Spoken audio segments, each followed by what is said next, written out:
Welcome to the Rim Break Rodeo. We hope this video helps. You'll start by confirming the essentials. Sign into the same Apple ID on both devices and enable iCloud Drive and Notes syncing. Once done, make sure Bluetooth and Wi-Fi are active and the watch is nearby. This allows the initial sync to occur quickly.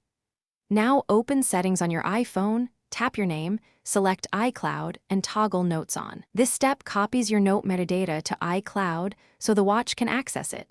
Do it now so the watch has permission. Next, you'll control how notes appear on the watch. Open the Watch app on your iPhone, go to My Watch Notes, and choose Mirror iPhone or set specific options so the watch shows the notes you need. Make sure the default Notes account on iPhone is iCloud rather than on My iPhone, otherwise the watch won't see them. Once you change these settings, give iCloud a few minutes to propagate.